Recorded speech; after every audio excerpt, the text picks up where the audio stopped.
जय हिंद साथियों, स्वागत है आपका हमारे चैनल पीसीएस दर्पण पे। देख रहे हैं दोस्तों, अब मॉडल प्रैक्टिस सेट नंबर जो है हम लोग का 19 है। क्रम में देखा जाए तो यह 29वां क्रम है। ठीक है, तो जैसे इस बुक का आप इंट्रोड्यूस कराने की जरूरत नहीं है दोस्तों। ये यूनिक पब्लिकेशन का है बिहार एसएससी इंटर लेवल के लिए। प्रैक्टिस सेट प्रैक्टिस जो डेली वाइज पे हम लोग लगाते हैं, वो आज का क्रम है 19वां। कल होगी 20वां। उसके बाद जो है दोस्तों, आप लोगों ने जैसे बोला है, एक मैंने पब्लिश करा था, उसमें आप लोगों ने बताया दोस्तों कि हाँ, लगभग 600 या 700 आप लोगों ने उसमें वोट करा है कि वॉल्यूम 3 को लेके आने के लिए। तो वॉल्यूम 3 जल्द ही लेके आएंगे दोस्तों। ठीक है, चलिए हम लोग इसमें देखते हैं। सामान्य अध्ययन में क्वेश्चन क्या है पहला, कि सिंधु सभ्यता संस्कृति की खोज कब हुई थी। सिंधु सभ्यता संस्कृति की खोज कब होती है, तो 1921 में होती है। और खोज कौन करते हैं, तो दयाराम साहनी जी के द्वारा किया जाता है। आंसर बन जाएगा राइट आंसर सी। बताइएगा, द्वितीय बौद्ध संगीति, जो द्वितीय बौद्ध सभा होता है, उसका आयोजन कहाँ पर होता है। द्वितीय बौद्ध सभा, उससे पहले आप जान लो कि प्रथम बौद्ध संगीति जो होती है वो कब होती है, तो 483 ईसा पूर्व होती है। और वो कहाँ पे होती है, राजगीर में होती है। अध्यक्ष कौन होते हैं, महाकश्यप होते हैं। और शासनकाल अजात शत्रु का रहता है। लेकिन हमारा द्वितीय पूछा है, तो द्वितीय बौद्ध संगीति ये होती है 383 ईसा पूर्व पहले। और यह होती है वैशाली में होती है। कहाँ पे होती है, वैशाली। करेक्ट आंसर यहाँ पे बी बनेगा। और उस समय अध्यक्ष थे साबाकामी, और उस समय शासनकाल था कालाशोक का। और तृतीय जो बौद्ध संगीति होती है, यह 250 ईसा पूर्व होती है। यह भी ईसा पूर्व में होती है। और यह होती है पाटलिपुत्रा में। और उस समय जो थे अध्यक्ष कौन थे, मोगली पुत्तिस थे। और उस समय शासनकाल था अशोक का। और चौथी जो बौद्ध संगीति होती है वो 90 ईस्वी में होती है। और यह कहाँ पे होती है, कुंडलवन, यानी कि कुंडलवन कहाँ, जम्मू कश्मीर में होती है। उस समय अध्यक्ष कौन थे, वसुमित्र, मतलब अश्वघोष थे। और शासनकाल था कनिष्क का। अगला प्रश्न बताइएगा, भारतीय नेपोलियन किसे कहा जाता है। भारतीय नेपोलियन किसे कहते हैं, तो आंसर बताइए। करेक्ट आंसर आप बोलेंगे कि समुद्रगुप्त को कहा जाता है। भारतीय नेपोलियन किसे कहते हैं, समुद्रगुप्त को। अगला प्रश्न बताइएगा, समहर्ता कौन था। समहर्ता कौन था, तो आंसर क्या बोलेंगे आप। करेक्ट आंसर ऑप्शन ए, महासंग्रहकर्ता को समहर्ता कहा जाता था। आंसर ए बन जाएगा। राजस्व विभाग का प्रमुख अधिकारी होता था, जिसका मुख्य अर्थ क्या होता है, राजस्व इकट्ठा करना और आय व्यय का ब्यौरा रखना तथा वार्षिक बजट को तैयार करना, है ना। अगला प्रश्न बताया गया है कि मोहम्मद गजनवी ने अपना अंतिम सैन्य अभियान भारत पर कब किया था। कब किया था मोहम्मद गजनवी ने, तो आंसर बोलेंगे आप 1027 ईस्वी में किया था मोहम्मद गजनवी भारत पर। लास्ट 17वां आक्रमण था, इसका अंतिम आक्रमण था। अगला प्रश्न बताइएगा, चालीसा ग्रुप ऑफ 40 की शक्तियां को किसने तोड़ा था। कौन तोड़ा था, तो आंसर बोलेंगे आप बलबन ने तोड़ा था। कौन तोड़ा था, बलबन। करेक्ट आंसर बी बनेगा। बताइएगा, निम्नलिखित में से कौन सा लाला लाजपत राय के लेखनों में से एक नहीं है। कौन नहीं है बताना है आपको, तो आंसर बोलेंगे the history of Arya Samaj, ये इनके द्वारा लिखा गया। The story of my deportation, ये भी है। Unhappy India, India wins freedom जो है, इनका नहीं है। तो ये जो इंडिया मीन्स फ्रीडम नामक पुस्तक है, अब्दुल कलाम आजाद जी के द्वारा लिखी गई है। तो आंसर क्या बन जाएगा, करेक्ट आंसर ऑप्शन डी होगा। अगला प्रश्न देखेंगे, कह रहा है कि 1529 में किसने दक्षिण बिहार का आक्रमण किया। दक्षिण बिहार पर आक्रमण किया, लेकिन शेर खां के द्वारा पराजित हो गया। तो वो कौन था, तो आंसर क्या बताएंगे आप, नुसरत शाह था। कौन था, नुसरत शाह 1529 में किया था। अगला प्रश्न बताइएगा, एक लोकप्रिय पर्यटन स्थल जो है हैवलॉक द्वीप कहाँ पर स्थित है। हैवलॉक द्वीप कहाँ पर है, तो आंसर बोलेंगे आप अंडमान एवं निकोबार द्वीप समूह में है। आंसर ये बनेगा। अगला प्रश्न देखिएगा, बिहार में 1857 के विद्रोह को किसने नेतृत्व किया था। बिहार में 1857 का नेतृत्व, तो आंसर बताएंगे वीर कुंवर सिंह किए थे। आंसर बी बनेगा, जगदीशपुर से।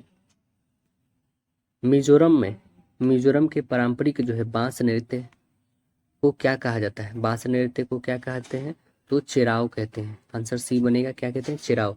अगला प्रश्न बताइएगा, कह रहा है कि बंगाल विभाजन को किसके समय जो है उलट दिया गया था। बंगाल विभाजन को किसके समय उलट दिया गया था, तो आंसर बताएंगे आप लॉर्ड हार्डिंग के समय उलट दिया गया था, 1910 में। लॉर्ड हार्डिंग द्वितीय जो है भारत के वायसराय बने थे, है ना। किसके बाद, तो लॉर्ड मिंटो के बाद। उसके समय में महत्वपूर्ण कार्य था जो जॉर्ज पंचम का भारत आगमन 12 दिसंबर 1911 को, जो दिल्ली में एक भव्य दरबार का आयोजन होता है, जो बंगाल विभाजन को रद्द करने की घोषणा, भारत की राजधानी कोलकाता से दिल्ली हस्तांतरित कर दिया गया। अगला प्रश्न है कि किस घटना ने गांधी जी को भारत के स्वतंत्रता संग्राम के क्षेत्र में लाकर खड़ा कर दिया था? तो वो कौन था अधिनियम? आंसर बताएंगे आप, करेक्ट बोलेंगे रॉलेट अधिनियम। आंसर ए बनेगा। ब्लैक एक्ट कहते हैं उसके हम लोग, काला अधिनियम एक तरह से बोलते हैं। 6 अप्रैल 1919 को देशव्यापी जो हड़ताल आया था।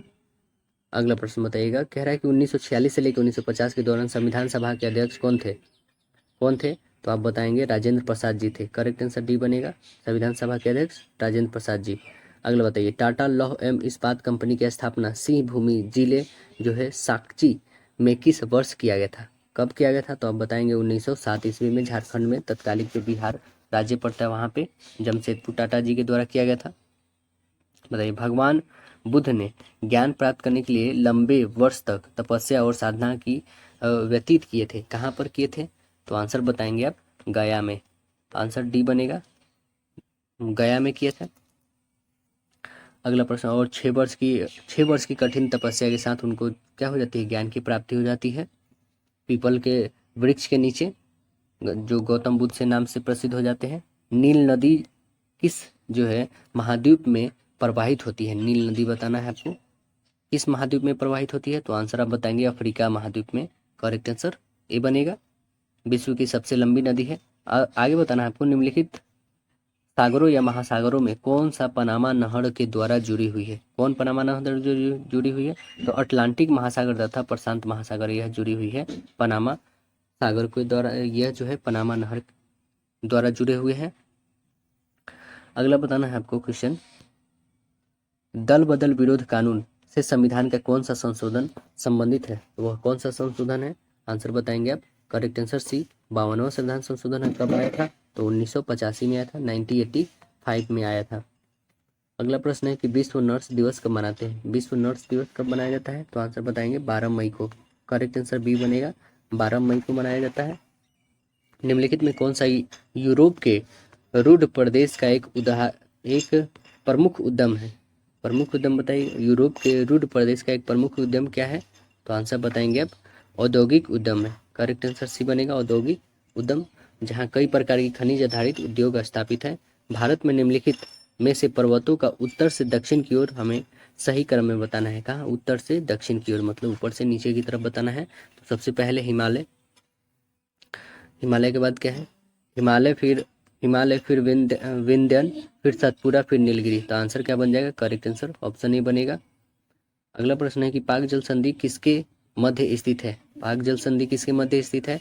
तो आप बोलेंगे भारत और श्रीलंका के बीच है। करेक्ट आंसर ए बनेगा, भारत और श्रीलंका के बीच में है। निम्नलिखित राज्यों या केंद्र शासित प्रदेशों में किसमें जुआरी नदी प्रवाहित होती है? किसमें जुआरी नदी प्रवाहित होती है? तो आप बताएंगे गोवा में होती है। करेक्ट आंसर बी बनेंगे। और मांडवी नदी के किनारे स्थित है यहाँ पे गोवा, और गोवा की राजधानी कहाँ पे? पणजी है। अगला प्रश्न बनता है कि निम्नलिखित में से किसे भारत सरकार का जो है प्रथम विधि अधिकारी समझा जाता है? प्रथम विधि अधिकारी किसे कहते हैं? महान्यायवादी को कहा जाता है। करेक्ट आंसर सी बनेगा, जिसे हम लोग अटॉर्नी जनरल भी बोलते हैं।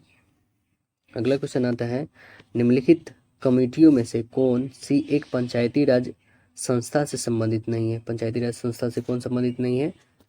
तो आंसर बन जाएगा इसमें करेक्ट, PVN राव कमेटी जो है यह पंचायती राज संस्था से नहीं संबंधित है। ये तो अशोक मेहता समिति, LM सिंघवी समिति संबंधित है, अशोक मेहता समिति है, बलवंत राय मेहता समिति भी संबंधित है। अगला प्रश्न बन रहा है क्या, निम्नलिखित अनुच्छेदों में से किस एक को डॉक्टर भीमराव अम्बेडकर के द्वारा संविधान का हृदय एवं आत्मा कहा गया है? तो वो कौन सा अनुच्छेद है? अनुच्छेद 32, अनुच्छेद 32 है, भारतीय संविधान की हृदय एवं आत्मा कहा गया है। काकीनाडा जो भारत के गैस पाइपलाइन नेटवर्क में एक विशेष स्थान रखता है, किस स्थान पर स्थित है? यह स्थित है आंध्र प्रदेश में। करेक्ट आंसर सी बनेगा, काकीनाडा कहाँ है? आंध्र प्रदेश में। अगला प्रश्न है कि महिलाओं के लिए वन स्टॉप सेंटर योजना निम्नलिखित में से किसके द्वारा वित्त पोषित है? किसके द्वारा वित्त पोषित है? तो आंसर बताएंगे निर्भया फंड के द्वारा वित्त पोषित है। करेक्ट आंसर बी बनेगा। यह योजना जो है 1 अप्रैल 2015 से शुरू किया गया है। अगला प्रश्न बन रहा है क्या कि संघ लोक सेवा आयोग अपना वार्षिक प्रतिवेदन सौंपता है, किसको सौंपता है? UPSC जो है अपना वार्षिक जो प्रतिवेदन होता है वो किसे सौंपते हैं? वो राष्ट्रपति को सौंपते हैं। करेक्ट आंसर बी बनेगा। अगला प्रश्न है कि भारत के संविधान भारत के संविधान के अंतर्गत कौन सा अनुच्छेद जो है कारखानों में बच्चों के नियोजन की प्रतिषेध करता है? तो अनुच्छेद कौन सा है? अनुच्छेद का नाम है अनुच्छेद 24। करेक्ट आंसर डी बनेगा, जो 14 वर्ष से कम बच्चों के कारखानों में नियोजन से प्रतिषेध करता है। निर्वाचन आयुक्त को हटाया जा सकता है, किसके द्वारा हटाया जा सकता है निर्वाचन आयुक्त को? तो आप बताएंगे मुख्य निर्वाचन आयुक्त के परामर्श पर जो है राष्ट्रपति के द्वारा हटाया जा सकता है। करेक्ट आंसर बी बनेगा। अगला प्रश्न है कि संविधान सभा के संवैधानिक सलाहकार कौन थे? संविधान सभा के संवैधानिक सलाहकार कौन थे? तो आप बताएंगे BN राव जी थे। कौन थे? BN राव जी थे। आंसर सी बनेगा। अगला प्रश्न है कि शिमला में स्थित संस्कृति एवं सभ्यता अध्ययन केंद्र का क्या नाम है? क्या नाम है? तो आंसर बताएंगे टैगोर सेंटर है। क्या नाम है इसका? टैगोर सेंटर। आंसर बन जाएगा ऑप्शन ए। यह टैगोर जो नाम है टैगोर सेंटर, यह भारत के तत्कालिक जो राष्ट्रपति उस समय थे 2013 में कौन थे? तो प्रणब मुखर्जी, जो हिमाचल प्रदेश के शिमला में जो भारतीय उन्नत अध्ययन जो है IIAS में जो है संस्कृति एवं सभ्यता का अध्ययन के लिए जो है टैगोर केंद्र का उद्घाटन किए थे। तो एक तरह से ये क्या बन जाएगा? ये आपका शिमला में स्थित जो है संस्कृति एवं सभ्यता अध्ययन केंद्र का नाम क्या है? तो ये टैगोर सेंटर हो गया। अगला प्रश्न बताइएगा, कावारती निम्नलिखित में से किस केंद्र शासित प्रदेश की राजधानी है? कावारती। तो आंसर क्या बताएंगे? कावारती किसकी है? लक्षद्वीप की है। करेक्ट आंसर डी बनेगा। अंडमान एवं निकोबार द्वीप का क्या है? तो आप बोलेंगे पोर्ट ब्लेयर है। और लद्दाख का क्या है? तो लद्दाख का लेह है। जम्मू कश्मीर का वो पता है श्रीनगर और जम्मू है। ग्रीष्मकालीन और शीतकालीन। वर्ष 1960 में भारत और पाकिस्तान के बीच किस जल संधि पर हस्ताक्षर हुआ था? तो आंसर बताएंगे सिंधु जल संधि पे हुआ था। करेक्ट आंसर डी बनेगा यहाँ पे। भारत के किस भारतीय प्रधानमंत्री ने वर्ष 1999 में शांति घोषणा पर हस्ताक्षर करने के लिए लाहौर बस यात्रा किए थे? तो वह कौन थे? अटल बिहारी वाजपेयी जी थे। करेक्ट आंसर बी बनेगा 1999 में। अगला है सरयू नदी के तट पर बसे शहर की पहचान करना है हमें। तो बताना है कौन है सरयू नदी पे बसा कौन सा शहर है? अब बताएंगे अयोध्या जो है किस पे है? सरयू नदी पे है। करेक्ट आंसर सी होगा यहाँ पे। अगला बताइए, निम्नलिखित में से कौन सा भारत में अंग्रेजी शिक्षा के एक बड़े समर्थक थे? कौन थे अंग्रेजी के बड़े समर्थक जो थे? उनका नाम क्या था? उनका नाम था TB मैकाले था। लॉर्ड TB मैकाले जो 1834 ईस्वी में भारत आया था और उसे गवर्नर जनरल की कार्यकारी परिषद के विधि सदस्य के तौर पर नियुक्त किया गया था। और उसने जो इसके बाद जो है वो क्या किया, जिसके बाद जो है सार्वजनिक शिक्षा समिति के अध्यक्ष पर नियुक्त किया गया। और 1835 में जस्ट एक साल बाद जो है 35 में उसने अपनी एक प्रमाणन मतलब स्मरण पत्र जो था गवर्नर जनरल परिषद के समक्ष प्रस्तुत किया। और उसके बाद लॉर्ड विलियम बेंटिंग ने उसे स्वीकार कर लिया और अंग्रेजी शिक्षा अधिनियम 1835 पारित कर दिया गया। अगला प्रश्न देखिएगा कि खुले बाजार की क्रियाएं निम्नलिखित में से किस नीति का जो है अंग है? किस नीति का अंग है? तो आप क्या बताएंगे? यह साख नीति का अंग है। किसका अंग है? तो साख नीति का। करेक्ट आंसर क्या बन जाएगा? ऑप्शन सी बनेगा। अगला बताइए, भारतीय राष्ट्रपति को किस परिस्थिति में पद से त्याग देना पड़ता है? किस परिस्थिति में देना पड़ता है? तो आप बताएंगे महाभियोग, आर्टिकल 61 के तहत, है ना। आंसर ए बन जाएगा। और यह महाभियोग जो है कहाँ से लिया गया है? तो अमेरिका से। करेक्ट आंसर ए बनेगा। बताइए, निम्नलिखित में से कौन सा भारत और चीन के बीच एक स्थित पहाड़ी दर्रा है? कौन सा है पहाड़ी दर्रा? तो आप बताएंगे काराकोरम दर्रा जो है एक स्थित है। आंसर ए बनेगा। अगला प्रश्न है कि लोकसभा के निर्णायक मत कौन देता है? लोकसभा में निर्णायक मत देता कौन है? तो आप बोलेंगे अध्यक्ष देते हैं लोकसभा में। और वो कौन सा अनुच्छेद के तहत? तो अनुच्छेद 100 के तहत। भारत में औद्योगिक विकास की शुरुआत कब से होती है? औद्योगिक विकास की शुरुआत होती है आपको 1948 से। करेक्ट आंसर बी बनेगा। इसी वर्ष जो है स्वतंत्रता भारत सरकार के द्वारा अपनी प्रथम औद्योगिक नीति जारी किया गया था। अगला प्रश्न है कि WPI का पूरा नाम क्या है? WPI का पूरा नाम क्या है? तो इसे थोक मूल्य सूचकांक यानी होलसेल प्राइस इंडेक्स बोला जाता है। तो आंसर कौन सा बनेगा? Correct answer D, wholesale price index. Right answer D होगा। बताइए, वन्य जीव अपराध नियंत्रण ब्यूरो WCCB का मुख्यालय कहाँ स्थित है? कहाँ पर है? नई दिल्ली में है। आंसर सी बनेगा। और इसकी स्थापना कब होती है? यह 2007 में होती है।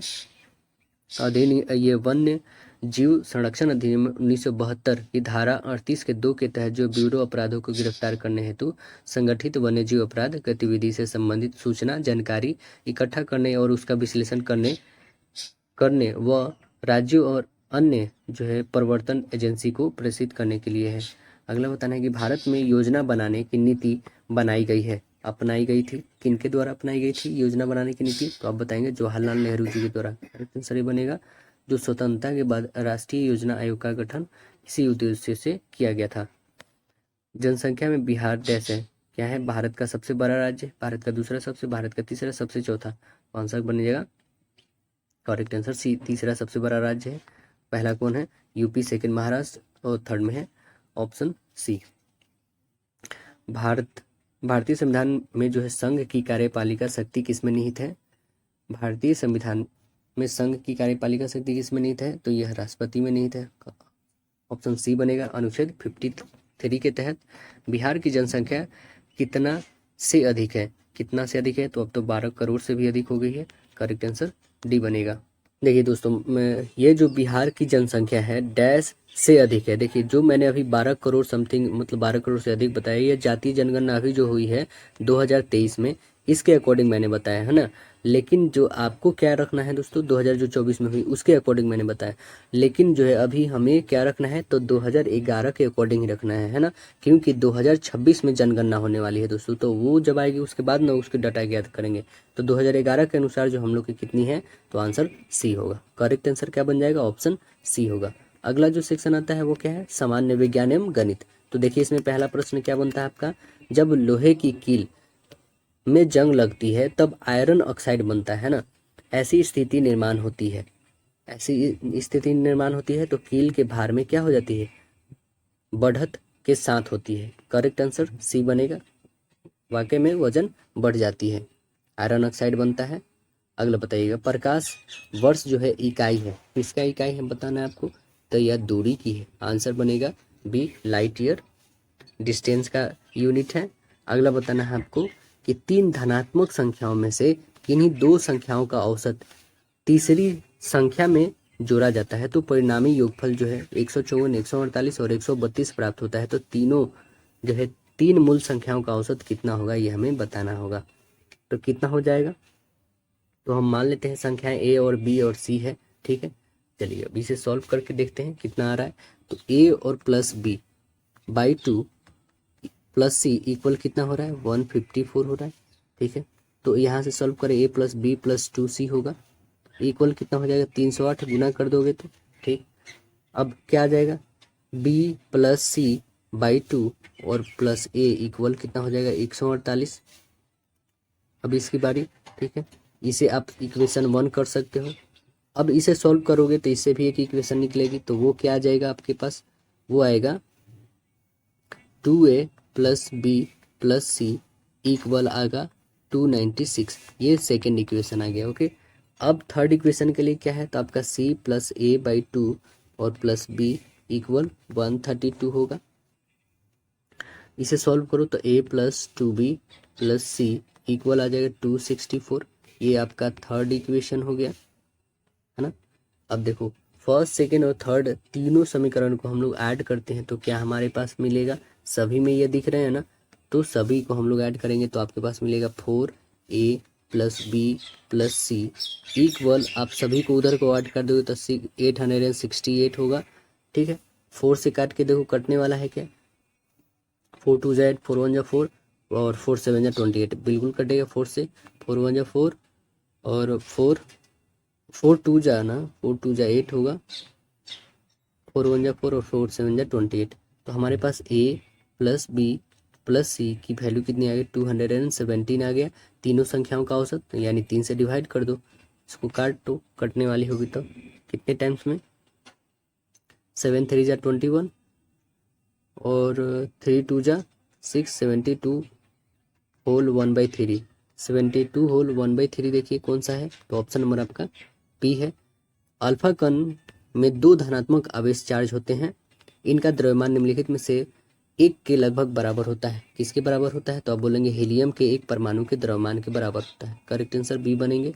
अगला प्रश्न बताइएगा, कह रहा आयनिक यौगिक के संदर्भ में निम्नलिखित में से कथनों पे हमें विचार करना है। तो प्रथम कथन क्या है कि आयनिक यौगिक जो है अल्कोहल में अघुलनशील होते हैं। बात तो सत्य है। आयनिक यौगिक जो है ठोस अवस्था में विद्युत के सुचालक होते हैं। बिल्कुल गलत, यानी ऑप्शन मेरा सिर्फ और सिर्फ सही है ए। अगला बताना है आपको कि पौधे की लंबाई में वृद्धि निम्नलिखित में से कौन सा आवश्यक नहीं है। क्या चीज आवश्यक नहीं? तो आप बोलोगे सोडियम उसमें आवश्यक नहीं है उसकी लंबाई के लिए। आंसर बी करेक्ट होगा। डॉल्फिन निम्नलिखित में से किस वर्ग के उदाहरण है? डॉल्फिन जो है यह मैमल्स के उदाहरण है, प्राणी वर्ग का। अगला बताइए, वह स्थान जहाँ कंप्यूटर प्रोग्राम एवं डेटा जो है संचयित करता है वह क्या कहा जाता है? वह कहा जाता है आपका ऑप्शन सी, स्टोरेज यूनिट कहा जाता है। राइट आंसर सी बनेगा। अगला बता दीजिएगा, 2 रेलगाड़ियों का चाल जो है दे रखा है 5:8। यदि दूसरी रेलगाड़ी 4 घंटा में 40 किलोमीटर चलती है तो पहली रेलगाड़ी की चाल हमें किलोमीटर प्रति घंटा में बताना है कि कितना हो जाएगा। तो देखिए दूसरी रेलगाड़ी की चाल जो है कितना है 400, और कितना ये घंटे में जाता है 4। निकाल लो, स्पीड आ जाएगा आपके पास कितना, 100 किलोमीटर प्रति घंटा आगे। ठीक, 100 किलोमीटर प्रति घंटा की चाल से चल रही दूसरी, तो पहली का क्या हो जाएगा? पहला का जो होगा आपका, पहला का हो जाएगा 100/8 और गुने 5 होगा। काटिए इसको, कटने वाला है 4 दूना 8, 4 से 25 टाइम है, 25 125/2। इसे और भी छोटा कर सकते हैं तो कितना हो जाएगा 62.5 किलोमीटर प्रति सेकेंड हो जाएगा। तो आंसर क्या आएगा हमारे पास? पहली गाड़ी की जो स्पीड है वो 62.5 किलोमीटर प्रति सेकेंड है। ऑप्शन नंबर बी है। अगला प्रश्न बताइएगा कि वह तापक्रम जिस पर जो है फ़ारेनहाइट एवं सेंटीग्रेड दोनों स्केलों के मान जो है समान होते हैं, तो वो कौन से? -40 डिग्री है। Option B correct. अब अगला बताइए कि अनावश्यक मतलब खराब ईमेल को क्या कहते हैं? तो क्या कहते हैं? तो उसे कहते हैं स्पैम। आंसर ही बनेगा। सूची 1 और 2 को हमें मिलाना है, तो आइए सूची 1 और 2 को देखते हैं। नीला थोथा किससे रिलेटेड है बताना है आपको। नीला थोथा, तो नीला थोथा आप बताएंगे कॉपर सल्फेट से है। और एप्सम लवण जो है ये किससे है? तो एप्सम लवण बता दीजिए किससे है। तो एप्सम लवण बताइएगा आप मैग्नीशियम सल्फेट से है। किससे है? Magnesium sulphate. बेकिंग सोडा को क्या कहते हैं हम लोग दोस्तों? बेकिंग सोडा को कहते हैं सोडियम बाइकार्बोनेट कहते हैं। और कास्टिक सोडा को कहते हैं सोडियम कार्बोनेट। यानी फुलफिल कौन कर रहा है दोस्तों? तो आप बोलेंगे ऑप्शन नंबर आपका डी इसमें फुलफिल कर रहा है। करेक्ट आंसर डी बनेगा। अगला बताना है सूचना की सबसे छोटी इकाई जिसे कंप्यूटर समझा जाता है और क्रिया कर सकता है को डैश कहते हैं। उसे क्या कहते हैं? तो उसे कहते हैं बिट। आंसर डी बनेगा। डेटा मतलब सूचना कंप्यूटर में डैश के रूप में स्टोर की जाती है। किसके रूप में स्टोर किया जाता है? तो आंसर बताएंगे आप ऑप्शन नंबर बी, फाइल के रूप में स्टोर किया जाता है। एक कार जो है 5/5 मीटर प्रति सेकेंड की चाल से x किलोमीटर की दूरी तय करती है और शुरुआती बिंदु पर 5 मीटर पर सेकेंड की चाल से चलती है। यदि कार के द्वारा लिया गया कुल समय 7 घंटा है तो x का मान हमें बताना है कि कितना है। तो x का मान आप नहीं बता दोगे? बहुत ही सिंपल है। चलिए हम लोग इधर सॉल्व करके देखते हैं। यहाँ पे बताया गया है कि चालों का गुणनफल दे रखा है बटा चालों का योग और गुने पहुंचने में लगा कुल समय। अब देखो 5 सही 5/9, इसे ब्रेक करोगे ये मीटर पर सेकेंड है। ठीक, इसे ब्रेक करोगे तो कितना आ जाएगा 50/9, और इसे किलोमीटर प्रति घंटा में चेंज कर लो 18/5। काटो 9 से 2 18, 9 दहाइयाँ, यानी कितना आ गया 20 किलोमीटर प्रति घंटा आ गया, है ना। अब 5 मीटर पर सेकेंड को हम लोग किलोमीटर में चेंज कर देंगे तो कितना आ जाएगा 5 और 18/5, 5 से काटो एक टाइम में, यानी 18 किलोमीटर प्रति घंटा आ गया। अब यहाँ पे हमारे पास आ चुका है। ठीक है, अब चलते हम लोग x इक्वल हो जाएगा आपका 20 गुने 18 प्लस 20 और प्लस 18 करेंगे तो कितना हो जाएगा 38 हो जाएगा। 38 सीधे लिख दो, गुने 38/5 होगा। 38 से 38 कटेगा, 5 से 4 टाइम में 18 चौका 72 हो जाएगा और ये आ जाएगा किलोमीटर आपका। तो राइट आंसर ऑप्शन क्या बन जाएगा? ऑप्शन नंबर ए बनेगा करेक्ट आंसर। अगला प्रश्न देखेंगे। कह रहा है कि कीड़े पानी की सतह पर बिना डूबे झूम सकते हैं, यह किसके कारण होता है बताइए। तो आप बताएंगे पानी के पृष्ठ तनाव के कारण होता है। करेक्ट आंसर सी बनेगा। तापक्रम की जो है एसआई इकाई है, तापक्रम की एसआई इकाई क्या है, तो आप बताइए क्या बोलेंगे, केल्विन बोलेंगे। आंसर ये बनेंगे केल्विन। अगला प्रश्न बताइए, निम्नलिखित में से कौन सा विटामिन ई का एक अच्छा स्रोत है। ई का एक अच्छा स्रोत क्या है, तो ताजा सब्जियां। ताजी सब्जियां विटामिन ए का अच्छा स्रोत है। मानव मस्तिष्क का जो है कौन सा भाग भूख, प्यास और तथा निद्रा का केंद्र है, तो कौन सा है, आप बोलेंगे हाइपोथैलेमस। आंसर ए होगा हाइपोथैलेमस। एक खुले टैंक में 25 मीटर लंबा, 12 मीटर चौड़ा और 6 मीटर गहरा, अंदर 15 रुपये प्रति मीटर स्क्वायर की दीवार और तली पर जो है प्लास्टर कराने की लागत कितनी होगी, ये हमें बतानी है। तो कितनी हो जाएगी, चलिए इसे हम लोग सॉल्व करके देखते हैं कितनी होगी। आप देखेंगे यहाँ पे कि कुल क्षेत्रफल जो है 4 दीवारों का क्षेत्रफल प्लस तली का क्षेत्रफल लिखेंगे, तो 2h into L plus B होगा। 4 दीवारों का क्षेत्रफल प्लस जो तली का क्षेत्रफल है एल इंटू बी होगा। चलिए यहाँ पे रखिए, सभी का वैल्यू दे रखा है तो बिल्कुल रखेंगे यहाँ पे हम लोग। 2 इंटू एच की वैल्यू कितना रखा है, तो एच है आपका 6 और एल कितना है, तो 25। 25 और बी कितना है 12। 25 और 12 ऐड कर देंगे तो कितना आ जाएगा आपके पास, तो 37 आ जाएगा, 37। ओके, प्लस एल, एल कितना है आपका 25 और 12 गुना कर दो, 25 और गुन्ने 12। अब देखो यहाँ से हम कुछ कॉमन भी कर सकते हैं क्या, यहाँ पे 6 दूना 12 और यहाँ पे भी 12 है, तो 12 को कॉमन कर लो, क्या आ जाएगा यहाँ पे 37 और प्लस 25 आ गया। ठीक है, इस दोनों को ऐड कर दो, कितना आ जाएगा 7 5 12 और 5 1 6 65 और ये आ गया 12। इस दोनों को गुना कर दो, कितना आ जाएगा 744। 744 वर्ग मीटर आ गया स्क्वायर में। तो प्लास्टर कराने की लागत कितना है, तो 744 है, गुने 15 कर दो, 744 गुने 15 तो कितना आ जाएगा आपके टोटल 11,160 रुपये। 11,160 रुपये। देखिए है क्या ऑप्शन में, तो ऑप्शन आप बताएंगे बिल्कुल करेक्ट आंसर ए है। अब बताइए उस वैज्ञानिक का नाम बताएं जिसने कहा था कि पदार्थ को ऊर्जा में बदला जा सकता है, तो वह वैज्ञानिक का नाम क्या है, आइंस्टीन। करेक्ट आंसर डी बोलेंगे, E इक्वल MC स्क्वायर। बताइए ए एक कार्य को 60% भाग 9 दिनों में पूरा कर सकता है, जबकि बी उसी कार्य को 7 सही 1/2 दिन में पूरा कर सकता है। यदि वे एक साथ कार्य करते हैं तो कार्य कितने दिनों में पूरा हो जाएगा, ये हमें बताना है। 60% कितना, 9 दिनों में। ठीक है, 60% 9 दिनों में, तो 100% कितने दिनों में हो जाएगा, तो आप बोलेंगे 9 गुने 100 और बट्टे 60, यही ना। तो 20 तिहाई 60 और 20 25 100, 3 से काटो 3 ते, यानी 15 दिनों में पूरे 100% वो काम करेगा। ठीक है, तो दोनों का कार्य देखेंगे आप, तो इसका कितना 7 सही 1/2, तो इसे आप ब्रेक करेंगे तो कितना आ जाएगा 14 1 15/2 आ गया। ठीक है, एक आ गया, ये 2 दिन का कार्य निकल जा रहा है 15 और ये 1 दिन का कार्य निकल जा रहा है। ठीक है, तो हम आइए सॉल्व करते हैं। 1/15 और प्लस 2/15, इसे सॉल्व करिए तो कितना आ जाएगा 15। 1 और प्लस 2 कितना हो जाएगा 3 आ जाएगा। 3/15 काटिए, 3 बचे, यानी दोनों मिल जाएंगे तो मात्र 5 दिनों में इस काम को समाप्त कर देंगे वो दोनों मिलके। तो आंसर आपके पास ऑप्शन डी है, बताइएगा ऑप्शन। अगला प्रश्न कि मानव शरीर में निम्नलिखित में से कौन सी ग्रंथि जोड़े के रूप में मौजूद रहती है, बताइए कौन रहती है, तो आप आंसर बताएंगे अधिवृक्क। करेक्ट आंसर है 100 डेसिबल रॉ का जो है प्रबलता स्तर संगत होगा, किसके संगत होगा यह, तो आंसर क्या बताइएगा, आंसर बताएंगे करेक्ट आंसर डी, एक मशीन शॉप से आने वाले शोरगुल के। आंसर डी बन जाएगा। अगला प्रश्न देखिए, एक क्षैतिज वृत्त में स्थिर चाल से घूम रहे पिंड के लिए निम्नलिखित में से कौन सा स्थिर रहेगा, कौन स्थिर रहेगा, तो आप बताएंगे गतिज ऊर्जा जो है वो स्थिर रहेगी। आंसर डी बन जाएगा।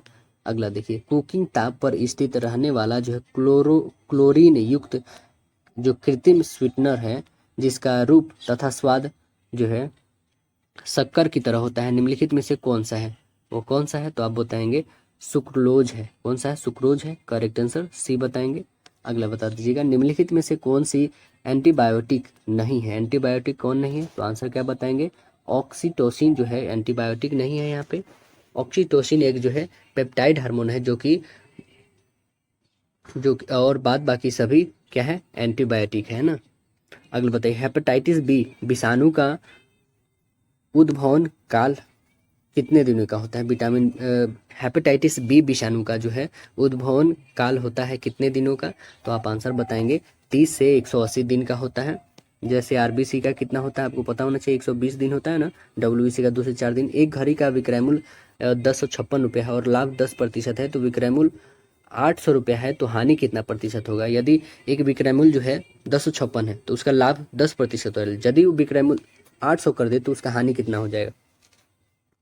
तो आइए पहले हम लोग क्रय मूल्य निकाल लेते हैं, उसके अकॉर्डिंग बन जाएगा हमारा। चलिए विक्रय मूल्य आपके पास दे रखा है कितना, 1056। प्रॉफिट कितना दे रखा है आपके पास, 10%। तो हम यहाँ से क्या निकाल लेंगे, सीपी निकाल लेंगे, यानी हमारा जो क्रय मूल्य होगा वो निकल जाएगा। तो क्रय मूल्य क्या हो जाएगा, क्रय मूल्य आप बताएंगे 1056 गुने 100 और बट्टे जो हमारा प्रॉफिट हुआ है 110। अब ये काट के देखिए, कटने वाला हुआ तो 0 से 0, 11 से काट के देखें 99, और ये कितना आ जाएगा आपके पास 6 और 6, यानी कटेगा, बिल्कुल कटेगा। तो काटिए ये 9 टाइम्स में और 6 टाइम में, यानी कितना आ गया 960। सीपी कितना आ गया आपके पास, 960 रुपया आ गया। ठीक है, अब 960 रुपया यदि आपके पास कॉस्ट प्राइस आ गया, अब नई वाली जो हमारे पास एसपी है वो कितनी है, तो 800 रुपया में बेच रहा है, तो लॉस कितना का हो जाएगा आप बताएंगे 160 रुपया। किस पे होगा, पूरे 100% पे, किससे, तो इसी सीपी पे ना होगा, 960 पे होगा। 0 से 0 काटो, ये काटो 16 छक्के 96, और 2 से काटो 3 और 2 से काटो 50, यानी कितना आ गया 50/3। 50/3 को आप कैसे लिखोगे, 50/3 को आप ऐसे लिखोगे 16 सही 2/3 लिख सकते हो, 16 सही 2/3। और इसको यदि आंसर हमारा क्या है, यदि फ्रैक्शन में नहीं दिया हो, डेसिमल में है, तो उसे आप बता सकते हो कितना है, 16 सही 2/3 था, मतलब कि ऑप्शन नंबर आपका ए है। अगला बता दीजिएगा। ये बोर्ड मास है दोस्तों, इसे तो आप ही को बनाना है, बहुत ही ईजी है क्योंकि इसे सॉल्व करना ही पड़ेगा आपको, है ना। तो देखिए यहाँ पे आपके पास पता है बोर्ड मास का रूल क्या होता है। सबसे पहले ये ब्रैकेट के अंदर वाले को काम करेंगे, फिर मिडल ब्रैकेट, तब बिग ब्रैकेट, तब जाके इसे 18 को आप माइनस करोगे, है ना। चलो इसका आंसर बता देते हैं। वैसे आंसर क्या बन जाएगी इसकी, करेक्ट आंसर ऑप्शन डी बन जाएगी। अब ये भी आपसे नहीं बन रही दोस्तों, तो ये कमेंट सेक्शन में जरूर बताइए, हाँ सर ये आपसे नहीं बन रही है, ठीक है ना। बताइए अगला प्रश्न बताना है आपको। किसी वस्तु को 1122 रुपये में बेचने पर 12% की हानि होती है। यदि वस्तु को 1224 रुपये में बेची जाती तो लाभ या हानि प्रतिशत हमें बताना है। देखिए यहाँ पे पहला एसपी दे रखा है, तो हमारे पास हानि दे रखा है, तो क्या यहाँ से हम सीपी निकाल लेंगे। जब सीपी निकल, मतलब मेरा कॉस्ट प्राइस जब निकल जाएगा, जब कॉस्ट प्राइस निकल जाएगा, यहाँ पे हमारे पास सेलिंग प्राइस नहीं रखा है, तो पता नहीं चल जाएगा कि हमें लॉस हुआ है कि प्रॉफिट हुआ। तो आइए हम लोग पहले निकालते हैं, क्या दे रखा है मेरे पास, एसपी कितना है 1122 रुपया, 1122 रुपया। और हमारे पास क्या दे रखा है, तो प्रॉफिट पे बेच रहा है कि लॉस पे बेच रहा है वो, तो वस्तु को लॉस पे बेच रहा है। कितने लॉस पे बेच रहा है, तो 12% के लॉस पे बेच रहा है। तो हमारे पास सीपी कितना आ जाएगा, आप बोलेंगे 1122 गुने 100 और बट्टे 88 हो जाएगा। काट के देखो कटने वाला होगा, तो 11 से काटो 8 टाइम में, 11 से काटो 1 टाइम में, 11 से काटो ये 2 टाइम में कटेगा, 8 से काटो और कटेगा, 4 से 2 टाइम में, और 4 से काटोगे 25 टाइम में, 2 से काटो 2 25 10, 2 एकम 2, 51 और 25 आ गया। 51 और 25 में गुना कर दोगे कितना आ जाएगा आपके पास, तो 1275 आ जाएगा। 1275 आपका क्या आ गया, कॉस्ट प्राइस है ना। और बेच कितना में रहा है, 1224 रुपये में। देखिए आपने खरीदा 1275 रुपये में, बेच कितना रहे हैं 1224 रुपये में। आप खुद बताइए आपको लॉस हुआ कि हानि, तो लॉस हुआ कि प्रॉफिट, तो आप बताएंगे कि लॉस हुआ। और जो लॉस हुआ तो कितने लॉस हुआ, तो देखिए 1, ये 5, अब तो नहीं है, 51 रुपया के हमें लॉस हुआ, लेकिन हमें बतानी है परसेंटेज में, और गुन्ने 100 कर देंगे, और बाई में क्या हो जाएगा आपका जो सीपी है, तो 1275 कर दो। काटो इसको, कटने वाली है तो कितने टाइम्स में कटेगी, से काटिएगा तो ये 25 टाइम में, 25 से काटोगे तो 4 टाइम में, यानी कितना प्रतिशत का उसे लॉस होगा, 4% का उसे लॉस होगा। तो आंसर क्या देखेंगे आप, ऑप्शन नंबर बी हो जाएगा आपका। बताइएगा, कह रहा है कि 12 वर्ष पहले जो है ए और बी की आयु का अनुपात कितना दे रखा है, 12:5। अब जो है 12 साल बाद उनकी आयु का अनुपात कितना हो गया, 18:11 हो गया। तो उनकी वर्तमान आयु का अंतर हमें बताना है कि क्या होगा। तो वर्तमान आयु का अंतर क्या हो जाएगा, आइए हम लोग यहाँ पे निकाल के देख लेते हैं क्या होगा। अब देखेंगे 12 साल पहले और वर्तमान आयु और 12 साल बाद वाले, तो 12 साल पहले के लिए हम लोग ए की आयु और यहाँ पे बी की आयु कितना है 12x है और बी का कितना है 5x। अब वर्तमान में प्रेजेंट में वैल्यू क्या हो जाता है तो 12x प्लस 12 हो जाता है, ठीक है। और इनका कितना हो जाता है 5x प्लस 12, और जो 12 साल बाद कितना हो जाएगा तो आप बताएंगे 12x और प्लस 24 हो जाएगा, ठीक है। 12 और जुड़ जाएगा, इनमें भी सेम वही कंडीशन हो जाएगा 5x और प्लस 24 हो जाएगा, होगा ना। अब देखें अकॉर्डिंग टू प्रश्न चलिएगा तो आपके पास क्या देख वर्तमान आयु के लिए तो 12x प्लस 12x और 12 साल बाद वाली तो 24 बट्टे जो 5x प्लस 24 इक्वल कितना होगा 18/11। यही है ना, बस क्रॉस मल्टीपल कर लो, इसको इससे और इसको इससे मल्टीपल। तो इसे करेंगे तो क्या आ जाएगा हमारे पास 132, 11 और 12 में करेंगे तो 132x प्लस 24 और 11 में करेंगे कितना आ जाएगा 264 इक्वल कितना हो जाएगा 90x। 18 5 में गुणा 90x और प्लस हो जाएगा 432 होगा। अब इसे सॉल्व करो, 13 यहाँ पे है आपका 132 और ये 90 घटा दो, 132 में से 90 घटा दो तो 42 हो जाएगा। यहाँ पे 264 इधर घट जाएगा 432 में से तो कितना आ जाएगा आपके पास, यहाँ तो 42x आ गया और ये घटाओगे तो 168 आ गया। क्या कटने वाली है 168, तो बिल्कुल कटेगी। ये 4 टाइम्स में काटो, x की वैल्यू कितनी आ गई 4 आ गई। जब x की वैल्यू 4 आ गया तो क्या हम वर्तमान आयु का अंतर नहीं निकालेंगे। वर्तमान आयु आपको पता ही कौन था 12x प्लस 12 था, माइनस कर दो 5x प्लस 12 तो ये 12 और x की वैल्यू 4 आई है तो कितना आ जाएगा 48 और प्लस 12 कितना हो जाएगा बताइए। तो आप बोलेंगे जो हमारे पास जैसे यहाँ पे दे रखा है ये टोटल का हम पहले वैल्यू फाइंड करते हो के 12 और ये 5 में से घटा देंगे तो कितना हो जाएगा, क्योंकि प्रॉपर वे में एक एक करेंगे तो बहुत ये हो जाएगा। सीधे हम यहाँ पे करते 12 में से 5 घटा दें तो 7x, ठीक है। 12 12 जोड़ देते तो कितना हो जाएगा 24, ठीक। अब देखो कि 12 7 है और इसकी वैल्यू 4 है, ठीक। तो ये कितनी आ जाएगी 28 आ जाएगी। कितनी आएगी 28 होगी। तो राइट आंसर हमारा क्या बनेगा 28। देखते हैं हम लोग 28 कौन सा है, और आप देखेंगे तो ये माइनस में आ जाएगी तो प्लस और माइनस कैंसिल हो जाएगी, है ना। तो इस कारण हमने उसको नहीं ऐड करा है। आंसर क्या आ जाएगी हमारे पास ऑप्शन बी। बताइएगा 3 अंकों वाली संख्या जो है 372 और 2x5 और x37 का औसत जो है 498 है। 2x प्लस 7 और 5x माइनस 2 का औसत हमें बताना है क्या होगा। तो आइए हम लोग निकाल के देख लेते हैं क्या होगा। तो देखिए यहाँ पे क्या हो गया कि तीनों अंकों का योगफल पहले 498 गुने 3 कितना हो जाएगा 1494 होगा, ओके। अब देखिए जो 372 plus 2x5 plus x37 equal 1494 होगा। ये सभी को ऐड कर देंगे तो कितना आ जाएगा आपके पास, ये 372 जो है इधर जाके घट जाएगा, 372 घटा दीजिए, ये कितना आ जाएगा आपके पास, तो ये आ जाएगा x इक्वल आपके पास आ जाएगा टोटल इसे काटोगे तो 8 की x की वैल्यू 8 आ गई, ओके। x की वैल्यू जब हमारे पास 8 आ गई तो हम यहाँ से अभिष्ट संख्या को निकाल सकते हैं। जो हमारे पास अभिष्ट औसत निकालनी है तो निकालते हैं 2x plus 7 plus 5x minus 2/2 रखेंगे। चलो इसको लिखते हैं 7x प्लस 5/2 और x की वैल्यू हमारे पास 8 आ गई है। 7 गुन्ने 8 प्लस 5/2 कितना हो जाएगी 56 प्लस 5/2 यानी 61/2 आ जाएगी। इसको डिविजिबल करो तो 30.5 आ जाएगी। तो आंसर क्या बन जाएगा हमारे पास 30.5, ऑप्शन नंबर डी बन गया करेक्ट आंसर। बताइए जब x को 7 13 19 और 29 में प्रत्येक में जोड़ा जाता है तो इस क्रम में प्राप्त संख्याएं समानुपाती होती है। तो 3x माइनस 8 और x प्लस 5 के बीच जो मध्य अनुपात मतलब मीन प्रोपोर्शनल ज्ञात करना है हमें। तो आइए हम लोग यहाँ पे निकालते हैं क्या होगा मीन प्रोपोर्शनल।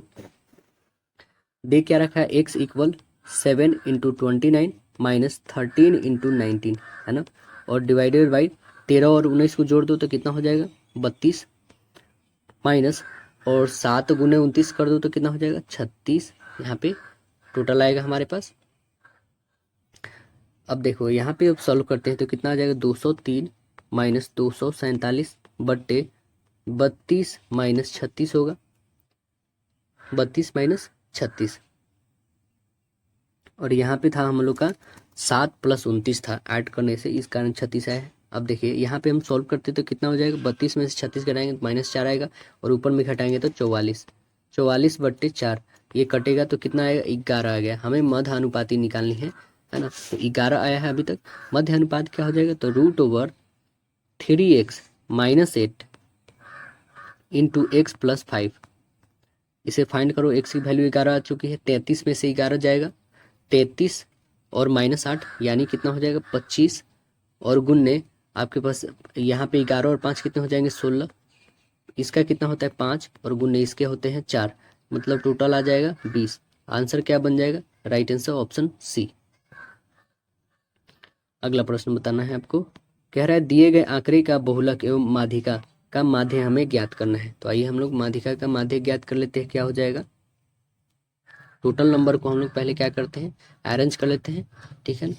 अरेंज करने के बाद जो है आंकड़ों का बहुलक हमें निकालेंगे, कितने कण, 3 6 और 3 9, 3 12 और 2 14, टोटल 14 आ गए। तो इसका आप बता सकते हो, और सबसे ज़्यादा बार जो आए होगी वो बहुलक होगी, तो बहुलक यूँ ही निकल जाएगी। तो आइए बहुलक देख लेते हैं कौन सबसे बार आई है। देखिए 5 एक बार, और कहीं है क्या, 2 बार, और कहीं है 3 बार 5 आई है। और कोई नंबर देख लो आप, कोई नंबर जो 2-3 बार रिपीटेड है, 7 एक 2 बार, और तो कहीं नहीं है, वो नहीं होगी।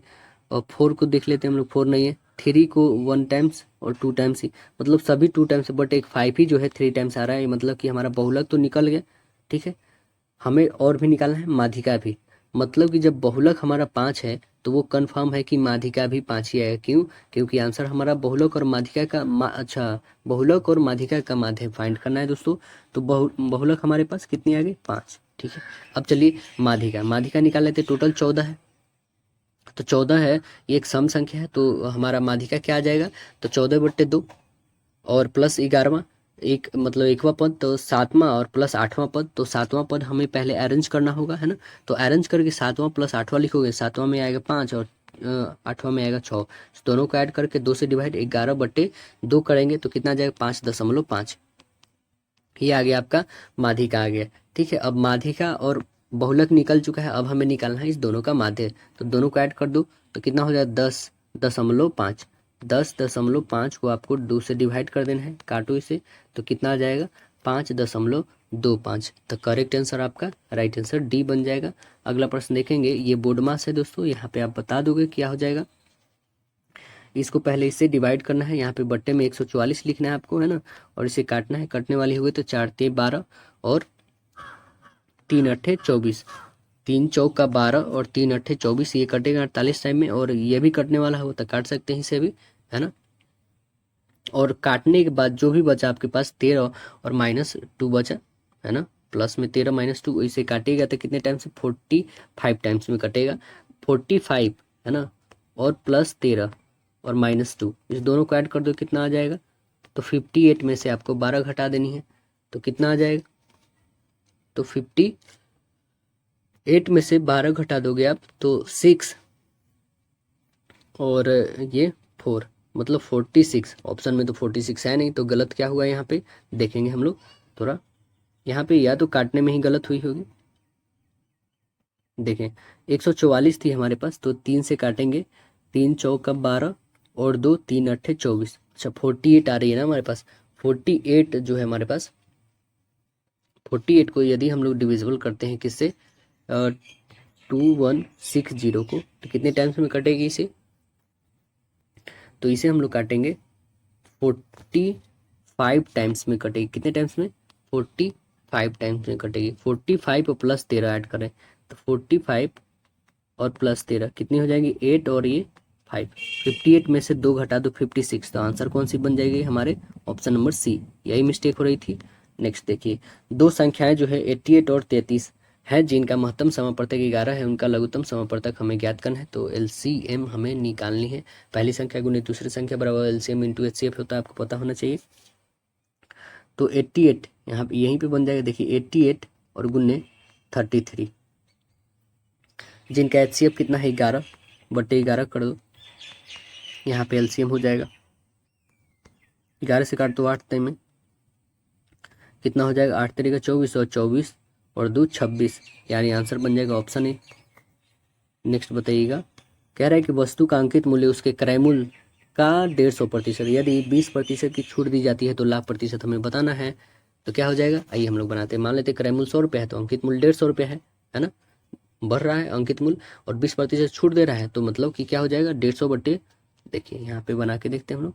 पहले सीपी हम लोग मान लेते हैं कितना है, 100 रुपये हमारा, मार्क प्राइस कितना है तो हमने 150 रुपया कर दिया, और डिस्काउंट दे कितना कर रहे हैं, हम 20% का दे रहे हैं, तो किस पे दे रहे हैं, इसी पे ना दे रहे हैं, तो 150 रुपया और गुन्ने 80/100 होगा, 2 जीरो से 2 जीरो, 15 अट्ठे 120 रुपये, 120 रुपया में हम क्या कर रहे हैं, उस वस्तु को बेच दे रहे हैं 20% छूट दे के।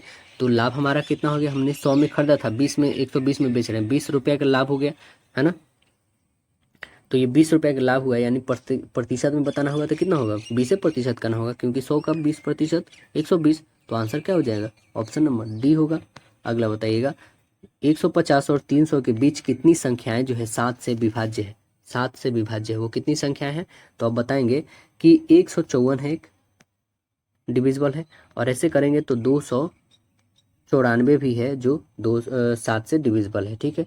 अब देखो ये भी 7 से, और ये स्टार्टिंग वाला है और ये लास्ट वाला है, तो हम यहाँ पे निकाल सकते हैं कैसे, 7 और गुन्ने 22, 7 गुन्ने 22 है ना, और यहाँ पे 7 गुन्ना 42, ठीक है।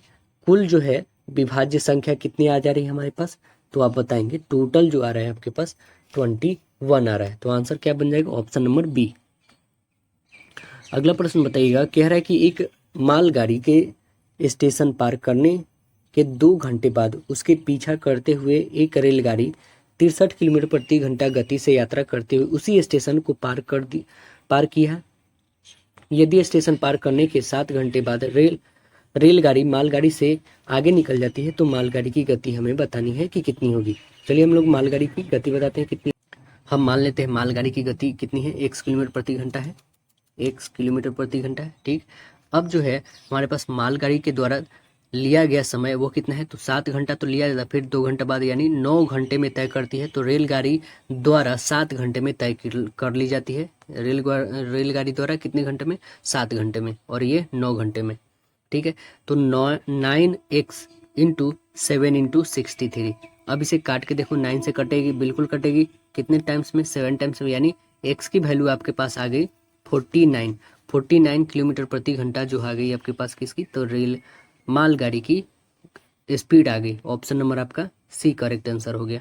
आगे प्रश्न देखिएगा, कह रहा अभी भीष्म से 4 गुना अधिक अच्छा कर्मचारी है, उसी कारण जो है वह काम जो है भीष्म से 90 दिन कम में पूरा कर सकता है, दोनों साथ मिलकर काम को कितने दिनों में कर लेंगे, ये हमें बतानी है। तो आइए हम लोग दोनों मिलकर बताते हैं कितने दिनों में काम कर लेंगे वो लोग।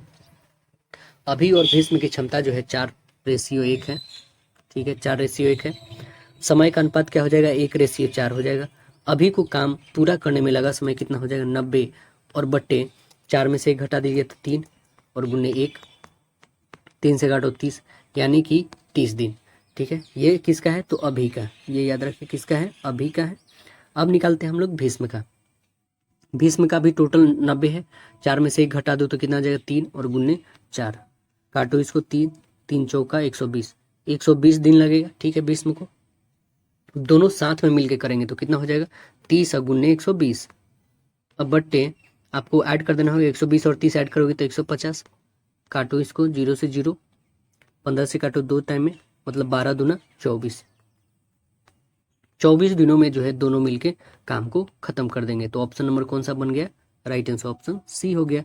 बताइए, दामोदर ने जाफर को 4 साल के लिए जो है 10,600 रुपये उधार दिए, कैलाश को उसी दर पर 3 वर्षों के लिए 7300 रुपये उधार दिए, 7,300 दिए, और दोनों से ब्याज के रूप में कुल 2250.5 प्राप्त किए, तो वार्षिक ब्याज दर हमें कितनी होगी ये हमें बतानी है। तो आइए हम लोग वार्षिक दर ब्याज निकाल लेते हैं।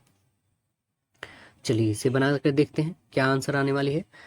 हमारे पास जो दे रखा है 10,600 गुने 4 सालों के लिए, रेट तो है नहीं हमारे पास, इंटू 100 होगा, बाई 100, प्लस करेंगे कितना, 7,300 3 सालों के लिए इसका भी रेट नहीं है 3200, ठीक है। ये सभी के बराबर क्या हो जाएगा 2250 होगा 0.5, यही ना दे रखा है।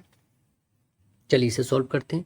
2 जीरो से 2 जीरो, 2 जीरो से 2 जीरो, अभी ये गुना कर लेते हैं हम लोग, कितना आ जाएगा 424 आर प्लस 219 आर इक्वल आ जाएगा 2250.5, ठीक है। ये हमारे पास क्या आ गया कैलकुलेट करने पे। अब यहाँ पे हम दोनों को ऐड कर लेते हैं, कितना आ जाएगा 643 आर इक्वल आ जाएगा 2250.5। तो आर की वैल्यू कितनी आ जाएगी 2250.5 बट्टे 643। इसे काटेंगे तो कितने टाइम्स में कटेगा 3.5 टाइम्स में कटेगा। तो देखेंगे 3.5% कौन है, तो ऑप्शन नंबर आपका राइट आंसर डी है। अगला प्रश्न बता दीजिएगा, कह रहा है कि दो शहरों के बीच का बस का भाड़ा जो है 5:7 के अनुपात में बढ़ाया गया है। भाड़े में हुई वृद्धि को पता लगाएं यदि जो है मूल भाड़ा कितना है 625 रुपया है।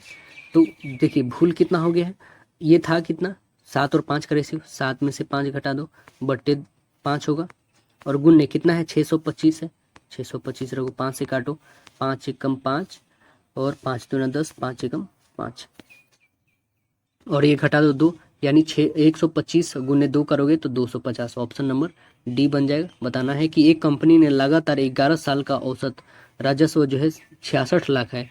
यदि पहले 6 साल का औसत 61 लाख है और अंतिम 6 वर्षों का औसत जो है 73 लाख है, तो छठे वर्ष का राजस्व क्या होगा हमें बताना है। छठे वर्ष का राजस्व क्या हो जाएगा, बहुत ही सिंपल है, औसत है, सब सिर्फ मल्टीपल करना है। यहाँ पे देखिए कैसे बनेगा, ये दे रखा है पहले छठे वर्ष का राजस्व 6 गुने 61 कर देंगे हम लोग, ठीक है, प्लस 6 गुने 73 कर देंगे, माइनस करेंगे कितना को हम लोग, तो 11 गुने 66 कर देंगे, है ना, 11 गुने 66, तो टोटल आ कितना जाएगा 366 प्लस 438, है ना, में से घटा देंगे हम लोग कितना, तो 726 में घटा दो तो कितना आ जाएगा आपके पास, ये 804 और माइनस 726 घटाइएगा तो आपके पास आ जाएगा 78।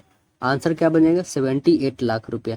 78, ये ऑप्शन तो है 78, ऑप्शन सी है, तो करेक्ट आंसर सी बन जाएगा। नेक्स्ट बताइएगा, कह रहा है कि एक्स और वाई की वर्तमान आयु का अनुपात दे रखा है 5:8 और पिछले वर्षों का वर्तमान वर्ष में उसकी व्यक्तिगत आय के अनुपात दे रखा है 2 और 3 और 4। तो पिछले वर्ष में उसकी कुल आय जो है 56,000 थी, तो वाई की वर्तमान आय क्या है ये हमें ज्ञात करना है। तो वर्तमान अनुपात क्या है 5 और 8 का रेशियो है। पिछला का क्या है, तो पिछले का बताएंगे 5/3 और गुने 2। चलिए इधर हम लोग रफ में यूज करते हैं। देखिए पिछले वर्ष का है ना, हमें प्रीवियस ईयर का निकालना है, तो 5/3 गुने 2 और अनुपात 8/4 गुने 3, यही है ना।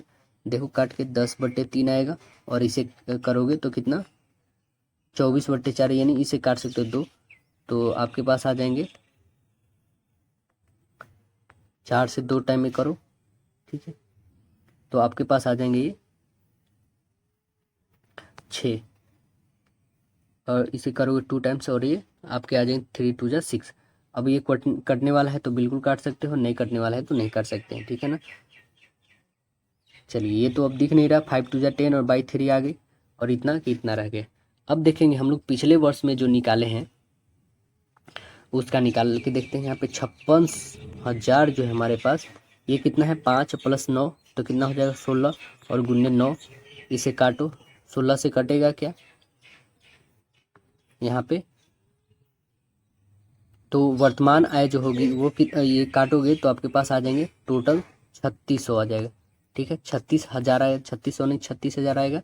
अब वर्तमान आय जो है प्रेजेंट हम लोग निकालेंगे, प्रेजेंट आय जो हमारी हो जाएगी वो 3600 कह रहे हैं 36,000 और डिवाइडेड बाई 3 करोगे तो 1 और 2 और गुने 4, तो कितनी हो जाएगी 12 चौका 48 और 3 0, यानी 48,000। ऑप्शन नंबर देखें 48,000, तो ऑप्शन बताएंगे आप, राइट आंसर बी होगी 48,000। अगला प्रश्न देखें, कोई दुकानदार जो है 600 पेन खरीदता है, कितना खरीदता है 600 पेन को खरीदता है, वह उनमें से 480 पेन को उस मूल्य पर बेचता है जिस मूल्य पर उसने 600 पेन खरीदे थे। तो 100 पेन को बेचे गए और 480 पेन के मूल्य से 10% अधिक मूल्य पर बेचता है और शेष पेन को क्रय मूल्य पर बेचता है, तो इस लेन देन में उसका लाभ प्रतिशत क्या होती है, ये हमें बतानी है। आइए देखते हैं बना करके आंसर क्या आ रही है इसकी। हम मान लेते हैं क्या कि एक पेन का क्रय मूल्य 1 रुपया है, तो कुल क्रय मूल्य कितना हो जाएगा, 600 रुपया हो जाएगा, क्योंकि 600 पेन खरीदा है। ये सीपी आ गया।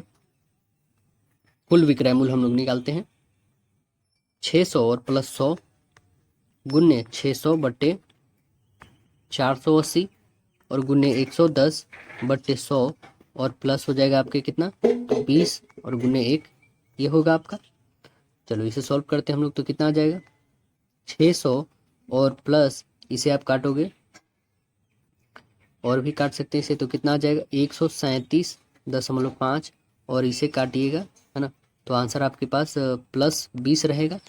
अब इसे सॉल्व करो तो कितना आ जाएगा, टोटल को ऐड कर लेते हैं हम, तो टोटल आपके पास आ जाएंगे 757.5 और लाभ प्रतिशत जो निकालनी है हमें 757 माइनस 600 कर दो, तो कितना आ जाएगा 757 और बट्टे जो आपके पास 600 दे रखे हैं क्रय मूल्य, और गुने क्या करना होता है आपको पता ही है, 100 से गुना करना होता है। 2 जीरो से 2 जीरो कट गया, उसमें से दोनों घटा लो तो कितना हो जाएगा, जो भी आएगा उसे 6 से डिवाइड कर देंगे हम लोग, तो घटेगा, तो आपके पास आ कितने जाएंगे 26 दशमलव, उसे डिवाइड करोगे तो 26.25% आ जाएंगे, घटा के डिवाइड करोगे तो आंसर क्या बन जाएंगे 26.25। देखिए कौन सी है, तो आप आंसर बोलेंगे ऑप्शन नंबर डी।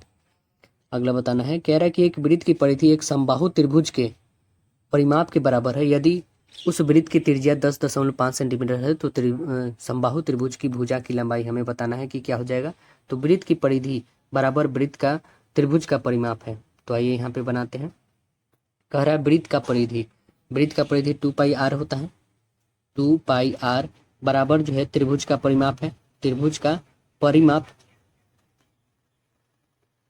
परिमाप ठीक 2 पाई आर है, तो 2 और गुने 22/7 और आर की वैल्यू है 10.5, ठीक है, तो ये हमारा किसका निकल जाएगा, तो त्रिभुज का परिमाप निकल जाएगा, बट्टे यहाँ पे 10 कर दो, काटेगा तो 7 एकम 7 बच्चे 35, 5 से काटो 5 दूना 5 3, ठीक है, और कटने वाली 2 से 2 काट दो, यानी 66 जो आ गया आपका क्या आ गया, परिमाप आ गया किसका, तो त्रिभुज का। तो 66 जो आ गया वो 3 से डिवाइड कर दो, त्रिभुज का परिमाप होता है, तो 3 से करोगे तो 22 आ गया, यानी समबाहु त्रिभुज की भुजा जो आ गई वो कितनी आ गई आपके, तो 22 सेंटीमीटर आ गई। Option number right answer C बन गया।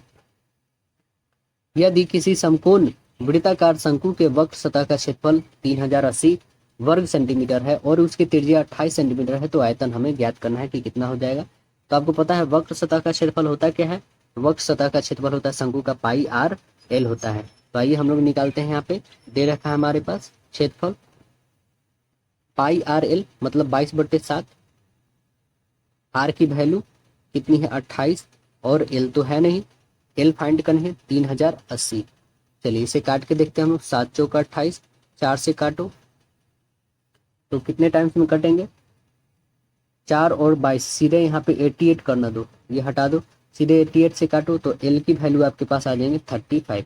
एल का वैल्यू जब 35 आ गया, एल 35, आर जो है आपका 28, तो क्या यहाँ से एच नहीं फाइंड कर लोगे, एच फाइंड करने के लिए इसमें से इसको घटाना होता है, स्क्वायर करके 35 का होल स्क्वायर माइनस 28 का होल स्क्वायर, स्क्वायर रूट में बता दीजिए कितना हो जाएगा। तो आप बोलेंगे 25 और 12 में से घटाना है आपको 28 का कितना हो जाएगा, 8 8 जा 64 और 6 और कितना 16 और 16 32, 32 और 6 38, 500 एंड 600 784 होगा। 784 को हमने इससे घटाना है तो कितना आ जाएगा आपके पास, घटाइए तो आपके पास आ जाएंगे 63 और गुन्ने 7 के इक्वल में आ जाएंगे, तो ये कितना का हो जाएगा 7 और 3, तो इसके आ जाएंगे आपके पास, ये 7 और 9 का होता है, 9 का 3 और एक 7 का 7, यानी कि 3 और गुन्ने 7, यानी आ गया आपके पास 21। ऑप्शन हमारा 21 क्या आ गया आपका, एच निकला, और एच के बाद हमें निकालना क्या था, आयतन। तो आयतन आइए निकाल लेते हैं हम लोग, आयतन क्या हो जाएगा आपका, तो 1/3 पाई आर स्क्वायर एच होता है। तो 1/3 पाई का वैल्यू 22/7, आर की वैल्यू 28 गुने 28, एच की वैल्यू 21 आ गई। 7 से काटो, 7 चौका 28, 3 से कटेगी, 3 सत्ते 21, और तो कटने वाली है नहीं, तो यहाँ पे गुणा कर दो। 22 को गुणा करना हमें 784 में, तो कितनी हो जाएंगे आपके पास, टोटल आपके पास आ जाएंगे 17,248, 17,248 आएंगे। देखिए 17,248, option number C correct answer बन रहा है, राइट आंसर। देखिए कह रहा है कि एक आदमी अपनी आय का 68% खर्च करता है और बाद बाकी बचा लेता है। वह अपने खर्च का कितना प्रतिशत बचत करता है, कितना प्रतिशत बचत करता है, तो आप बताएंगे कि 100 तो उसका टोटल आय है, उसमें से खर्च वो 68 कर देता, बचाता है कितना है 32 को, तो ये 32 को बचाता है किस पे, 68 पे बचाता है, तो गुने 100 कर दो, डिवाइड करो इसे, तो काटोगे तो कितना आ जाएगा 47.06%, 47.06, आंसर नंबर आपका ऑप्शन डी बन जाएंगे। देखिए पी क्यू और आर अकेले एक कार्य को क्रमशः 12, 15 और 20 दिनों में पूरा करते हैं। उन्हें एक साथ काम शुरू किया, पी ने काम को पूरा होने से 8 दिन पहले छोड़ देता है, क्यू ने पी के जाने के 5 दिन बाद काम छोड़ दिया, आर ने शेष कार्य को अकेले पूरा पूरा पूरा दिया है ना, अकेले पूरा दिया, आर ने शेष कार्य को अकेले पूरा दिया, तो पूरे काम को पूरा करने में कितने दिन लगेंगे, पूरे काम को पूरा करने में कितने दिन लगेंगे, तो आइए हम लोग बना के देखते हैं यहाँ पे कितने दिन लग जाएंगे इसको। हम मान लेते हैं क्या कि x दिन में समाप्त होगा पूरे काम, ठीक है। चलिए यहाँ पे x दिन में समाप्त हो रहा है, तो p के द्वारा किया गया काम कितना हो जाएगा, x - 8 दिन, q के द्वारा किया गया काम कितना हो जाएगा, तो x - 8 और +5 होगा, यानी टोटल कितना आ जाएगा, x - 3 दिन आ जाएगा, ठीक। अब जो है जो दिन दे रखा है आर ने x दिन में काम किया है, तो अकॉर्डिंग टू प्रोसेस चलेंगे हम लोग, तो x - 8/12 plus x - 3/15 plus x/20 equal 1। अब यहाँ से एलसीएम ले लो, कितना हो जाएगा, 60 एलसीएम हो जाएगा, तो 60 एलसीएम ले लेते हैं हम लोग, तो ये आ जाएगा 5x - 40 plus 4x - 12 plus 3x equal में आ जाएगा आपके पास क्या, तो 1। अब इसे क्रॉस मल्टीपल कर दोगे तो कितना आ जाएगा, 12x - 52 इक्वल आ जाएगा 60, ठीक है। तो x की वैल्यू कितनी आ जाएगी, ये इधर जाके ऐड होगी, यानी x की वैल्यू आ गई 112/12, कटेगी तो नहीं, इसे काटोगे तो 28/3 रह जाएगी, तो 28/3 देखते हैं ऑप्शन नंबर कौन सा है, 28/3, तो ऑप्शन नंबर बताओगे आप सी करेक्ट आंसर होगा।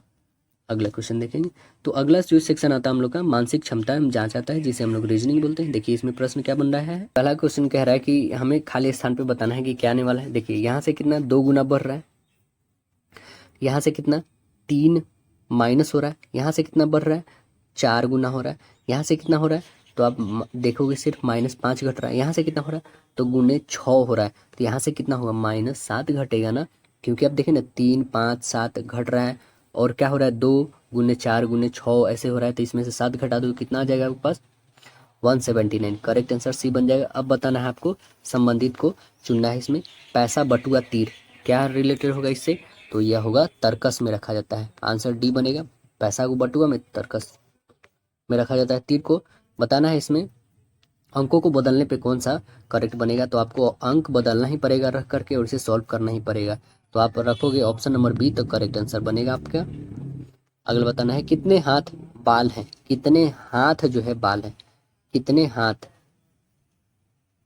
जो बाल है, तो कितने हाथ हैं, तो आप बोलोगे वो हैं, कितने हैं बताओ, तो 4, और यहाँ पे देखोगे 2, तो टोटल कितने आ जाएंगे, कितने हाथ जो बाल है, तो टोटल जो है हमारे पास कितने आ जाएंगे 6 आ जाएंगे टोटल, तो ऑप्शन नंबर कौन सा बन जाएगा, correct answer option D correct होगा, जो हाथ है जो बाल भी है, तो इसलिए मेरा टोटल आ जाएगा 6। बताइएगा दिए गए विषम को हमें शब्द बताना है, इसमें कौन होगा, नरेंद्र मोदी, अरुण जेटली, मनमोहन सिंह, राजीव गांधी, कौन सबसे अलग है बताना है आपको, तो ये सभी प्रधानमंत्री रह चुके हैं, बट अरुण जेटली वित्त मंत्री रह चुके थे, तो आंसर क्या बनेगा, करेक्ट डी, करेक्ट बी होगा। इसमें बताइए लुप्त संख्या को क्या चुनेंगे, 4 6 6 10 8 14 10 18, तो क्या आने वाली है यहाँ पे?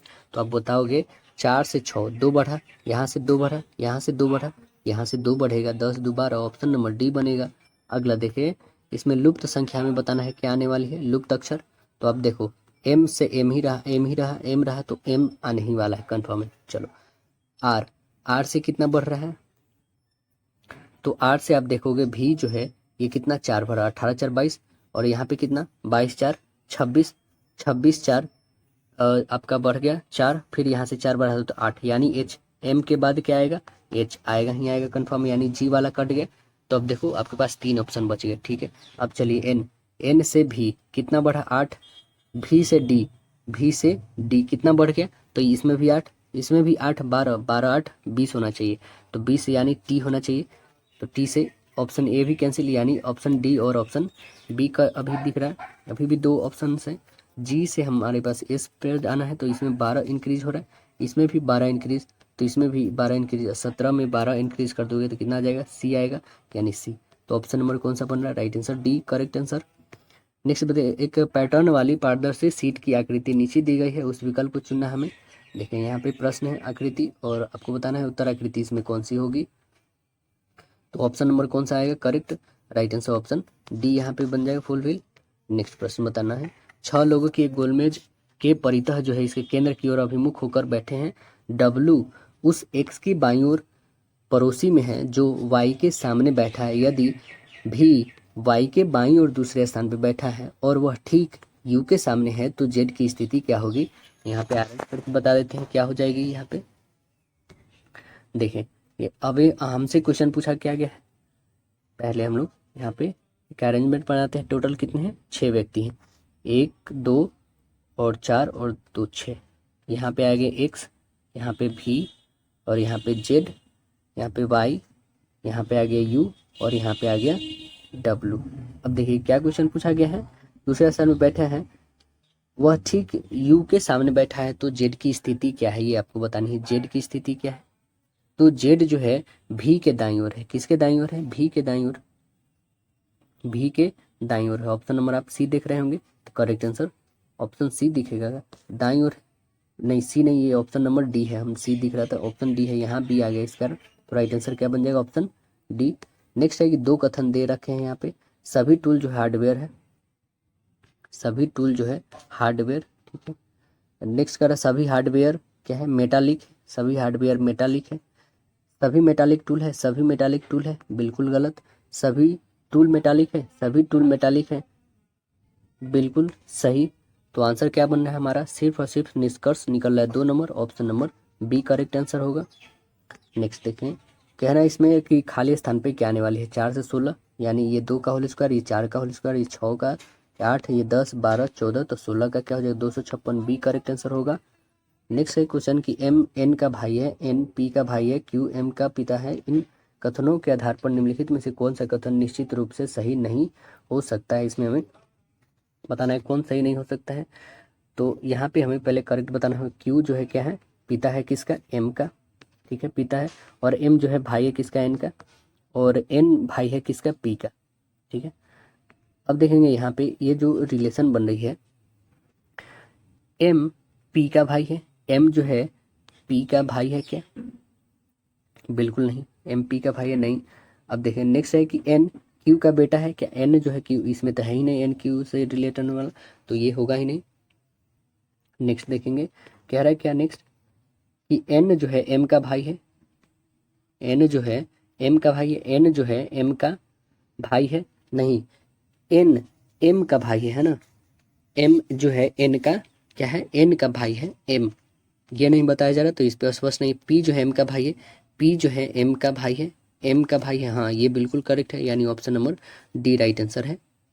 अगला बताना है, इसमें अक्षर चुनना है, सबसे अलग कौन है बताना है आपको। बताइए सबसे अलग कौन है इसमें? सबसे अलग कौन होगा? तो आप देखेंगे सभी विकल्प में जो है अंतिम 2 अक्षरों के बीच का अंतर समान है, अंतिम 2।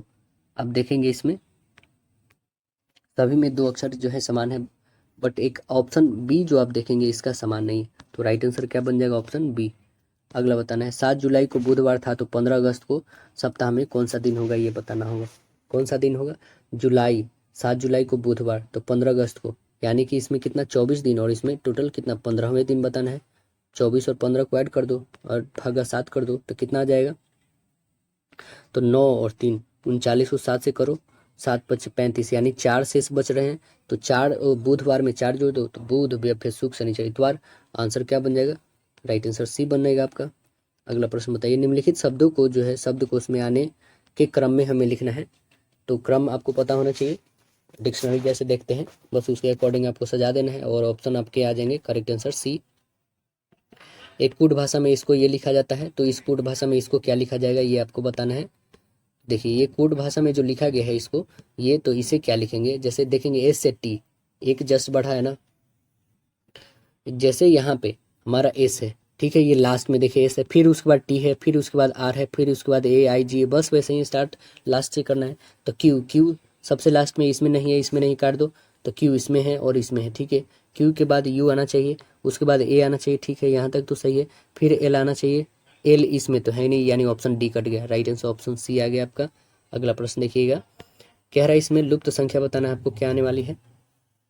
तो 7 गुने 13 कर दो तो 7 कितना आ जाएगा 91, और 12 गुने 18 कर दो 216, तो 24 गुने 3 कर दोगे तो कितना आ जाएगा 72। आंसर बी बन जाएगा। अगला प्रश्न देखेंगे, कह रहा है कि ए का अर्थ है जो ना बी का अर्थ है, भाग करना सी का अर्थ है, गुना करना डी का अर्थ है, घटाना क्या आप नहीं बना दोगे? बिल्कुल बनाना ही है आपको। तो आंसर बताना है आपको क्या होगा इसमें।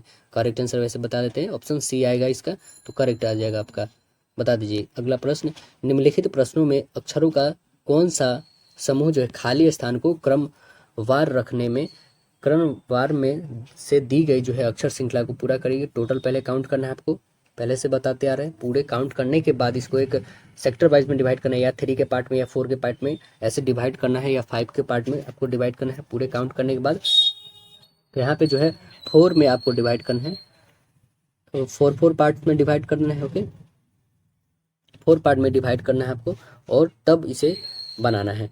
तो इसका ऑप्शन जो है आप रखोगे ऑप्शन सी, फुलफिल करोगे तो पूरी तरह से ये फुलफिल होगा। अब देखो, मोहन का कंपास गलत दिशा बता रहा है, यह दक्षिण की जगह पश्चिम बता रहा है। यदि वह उत्तर में जाना चाहता है तो अपने कंपास के हिसाब से किस दिशा में उसे जाना चाहिए, किस दिशा में जाना चाहिए बताइए। अब देखो यहाँ पे एकदम ये कॉन्सेप्ट हो जाएगा यहाँ पे, जैसे कि ये पूरब है, ओके, ये जो हमारे पास उत्तर है अभी नॉर्थ ये है, इसे क्या बता रहा है, ये पूरब बोल रहा है। ये दक्षिण को पश्चिम बोल रहा है, दक्षिण को क्या बोल रहा है, पश्चिम बोल रहा है। तो यहाँ पे दक्षिण, ठीक है, और ये हमारा उत्तर हो जाएगा और ये हमारा क्या बन जाएगा, पश्चिम। यही ना दक्षिण है, इसको पश्चिम बोल रहा है, तो ये सब उल्टा हो जाएगा। तो जो वो पूछ रहा है कंपास उत्तर दिशा जाने के लिए, तो उत्तर दिशा मतलब कहाँ जाने के लिए, पूरब जाने के लिए। तो आंसर क्या बन जाएगा, राइट आंसर बी हो जाएगा। अगला प्रश्न बताइएगा, यहाँ पे बताना है, ये देख रहे हैं आकृति, ये किस आकृति में ऐसी आ रही है बतानी है। कौन सी आकृति में ये फुलफिल करेगी, तो बताइए कौन सी आकृति में आ रही। तो आप देखेंगे ऑप्शन नंबर आपकी कौन सी है, तो राइट आंसर ऑप्शन, ये देखिए ऑप्शन नंबर आपकी डी में आ रही है, तो राइट आंसर डी बन जाएगी। अगला प्रश्न बताना है आपको, देखें यहाँ पे जो है कौन सी आकृति आएगी ये आपको बतानी है इसमें। चलिए, तो यहाँ पे आप देख रहे हैं चारों ऑप्शन आपको दिख गए, इसमें बताना है कि कौन सा फुलफिल होगी। बताइए इसमें कौन सी आएगी, तो आप बताओगे इसमें करेक्ट आंसर ऑप्शन ए आएगी, राइट आंसर ए बन जाएगा। अगला प्रश्न बताना है कि यहाँ पे हमें दर्पण दे रखा है, दर्पण में कैसा इमेज का फॉर्मेशन होगा ये बताइए, कौन बनेगा इमेज का फॉर्मेट। अब इतना ही बता दे रहे हैं दोस्तों कि ए या नहीं तो बी ही होगा, बताइए इसमें कौन सी आंसर होगी। तो ये तो कंफर्म ही नहीं होगी, तो आंसर बच गया एक ही, राइट आंसर बी बन जाएगा, ऑप्शन नंबर बी। अगला है वो आरेख कुछ चुने जो नीचे दिए गए वर्गों के बीच में हमें निरूपित करती है। नृत्य, कथक, भरतनाट्यम, पोंगल। ये एक त्योहार है जबकि ये डांस है, ये भी डांस है और ये भी, तो नृत्य के बारे में बताया जा रहा है, तो क्या हो जाएगा, पोंगल सबसे अलग होगा। और नृत्य के अंदर ये कथकली और भरतनाट्यम आ गया, यानी आंसर यही बन जाएगा। अगला क्वेश्चन देखेंगे, तो यहाँ पे पेपर फोल्डिंग दे रखा है, यहाँ पे पेपर फोल्डिंग करना है और बताना है कौन सा फुलफिल करेगा। देखिए ये 4 है, तो कौन कौन बनेगा देखें इसमें। ये तो कंफर्म है कि ये नहीं बनने वाला है, और ये तो बनेगा ही नहीं, ये तो बनेगा ही नहीं क्योंकि यहाँ पे 2 दे रखा, तो ऑप्शन नंबर बच गया सी। अगला प्रश्न बताना है आपको, विकल्प को कौन पैटर्न पूरा करेगा ये बताना है आपको। बताइए इसमें कौन सा पैटर्न पूरा करने वाला है। देखिए ऑप्शन नंबर आपके पास तो ऑप्शन तो 2 ही दिख रहे हैं, या तो ऑप्शन नंबर डी आएंगे या तो ए, क्योंकि ये वाली तो होगा नहीं, कंफर्म है। अब देखो इसमें जो आपके पास दे रखे हैं कि ये हमारे फिगर कैसे हैं, ऐसे है और ये कर्व है ऐसे, है ना, तो ये ऑप्शन होगी नहीं, तो ऑप्शन बचेगा option A, correct answer A बन जाएगा। नेक्स्ट देखेंगे कि उस विकल्प का चयन करना है जो आगे आने वाली है यहाँ पे, तो यू से जो है हमारे पास n -7 हुआ, और यहाँ से n जो है -7 जी हो रहा है, तो यहाँ से -7 कर दो तो कितना आ जाएगा, जेड से स्टार्ट होने वाला मात्र ऑप्शन ए और बी है। अब देखिए एस से -7 करोगे तो एल, -7 करोगे तो ई, तो -7 इसमें कर दोगे तो एक्स, जेड के बाद एक्स, कौन सा ऑप्शन नंबर ए बस रहेगी करेक्ट आंसर। अगला बताना है कि सटीक सही शिखर, तो क्या बन जाएगा इसका, तो आंसर बताएंगे शीर्ष, राइट आंसर सी बनेगा। अगला प्रश्न बताइएगा, हेक्टेयर का जो संबंध क्षेत्रफल से है वैसे पास्कल का संबंध किससे है, तो आप पास्कल का बताओगे दाब से है, आंसर ये बनेगा दाब से। यहाँ पे बताना है जिन संख्याओं का माध्य है समुच्चय हमें बताना है, इसका क्या हो जाएगा, तो समुच्चय देखिए 132 है ना, पहले 132 में से हम क्या करते हैं 1 3 और +2 सभी को ऐड कर 5 1 6 आ गया, तो 132 में से 6 घटा दो तो 26 आ गया, ये 26 जो आ गया 126, 1 +2 और +6 तो ये कितना हो जाएगा 8 1 9, तो 126 में से 9 घटा दो तो 117 आ गए। तो वैसे कौन सा कंडीशन आ जाएगा, तो वैसा एक कंडीशन यही आएगा ऑप्शन नंबर ए, यहाँ पे करोगे तो राइट आंसर ये भी आ जाएगा। अगला प्रश्न बताना है, 2 कथन हमारे पास दे रखा है, देखिए कह रहा है क्या कि कोई भी पुस्तक पत्थर नहीं है, कोई भी पुस्तक जो है क्या है, कोई भी पुस्तक पत्थर नहीं है, ठीक है पत्थर अलग कर देते हैं। अब कह रहा है क्या, कुछ पत्थर सॉफ्टवेयर है, कुछ पत्थर जो है सॉफ्टवेयर है, ठीक है। अब देखें निष्कर्ष क्या बोल रहा है कि कोई भी पुस्तक सॉफ्टवेयर नहीं, कोई भी पुस्तक जो है सॉफ्टवेयर नहीं है या नहीं, तो नहीं है, बिल्कुल ठीक नहीं है ये। कुछ पुस्तकें जो है सॉफ्ट है, कुछ ये भी हो भी सकता था, तो इस कारण हमने नहीं बोला। देखिए कुछ पुस्तकें सॉफ्ट है, कुछ पुस्तकें नहीं, बल्कि कुछ पत्थर सॉफ्ट है, तो ये भी गलत, यानी ना तो निष्कर्ष 1 और ना ही 2 निष्कर्ष कर रहा है, तो ऑप्शन नंबर ए करेक्ट हो गया। अगला प्रश्न देखेंगे, कह रहा है क्या कि यहाँ पे आपके पास 8 मित्र दे रखे हैं जो 2 समानांतर पंक्तियों में बैठते हैं, 1 और 2 के रो में, ठीक है, प्रत्येक में 4 घर है, प्रत्येक पंक्ति में घरों के बीच की दूरी जो है समान है, पंक्ति 1 में स्थित 4 घरों का मुख जो है उत्तर की ओर है और दूसरे के स्थिति चारों की ओर है। तो पंक्ति 1 में स्थित बी का मुंह जो है एफ की ओर है और वह किसी भी अंतिम छोर पर नहीं है। एच जो है एफ के ठीक पड़ोसी है और उसका मुंह जो है डी की ओर है। ई जो है ई और सी के विकर्णतः एक दूसरे के आमने सामने है। ई का मुंह ए की ओर है जो कि एच की ठीक पड़ोसी में है। तो निम्नलिखित में से कौन सा कथन सत्य होगा ये हमें बताना है। तो यहाँ कथन आप देख रहे हैं और आइए इसे हम लोग फुलफिल करते हैं कि क्या बनेगा यहाँ पे। तो अब देखेंगे कि पहला पंक्ति हम लोग बनाते हैं यहाँ पे। तो पहला पंक्ति में क्या कौन कौन आएगा, पहला पंक्ति में आ जाएगा सी एफ एच और ए, ठीक है पहला पंक्ति में। और दूसरे में आ जाएगा कौन, तो जी एच तो हो चुका, जी और बी डी और ई आ जाएगा।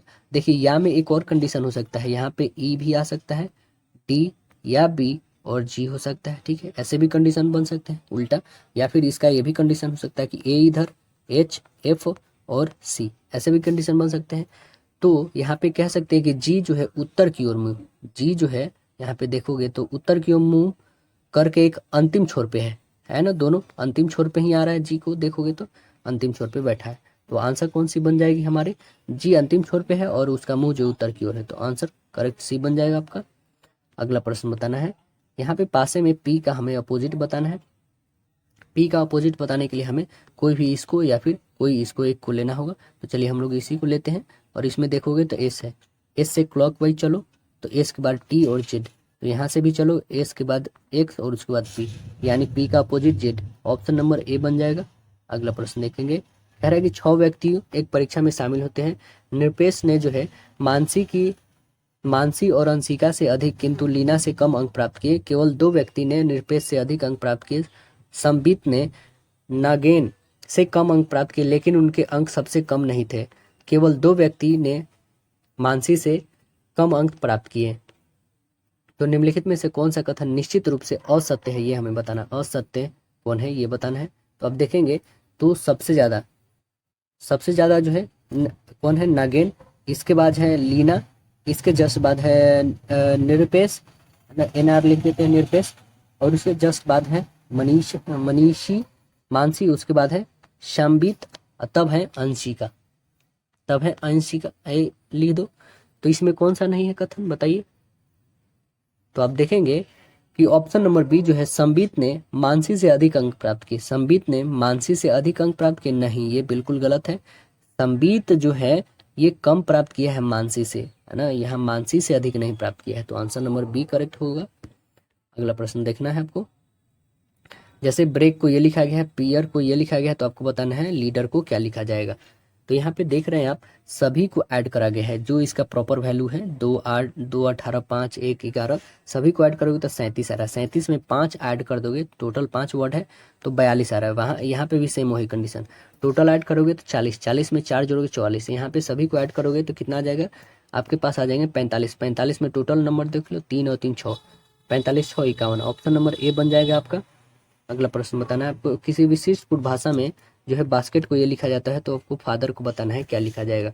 बास्केट के लिए क्या लिखा है, बी से एक बढ़ रहा है, सी इधर लास्ट में, ए से इधर एक देखोगे तो पीछे हो रहा है, फिर यहाँ से एस से एक आगे बढ़ रहा है, फिर यहाँ से एक पीछे जा रहा है, एक आगे एक पीछे, एक आगे पीछे जा रहा है। तो यहाँ पे आपको बताना है एफ से एक आगे, तो कौन होगा, 6 से 7, यानी जी लास्ट में होना चाहिए, एस तो होगा नहीं, क्यू होगा नहीं, यानी जी वाला बस ए और डी बच गया।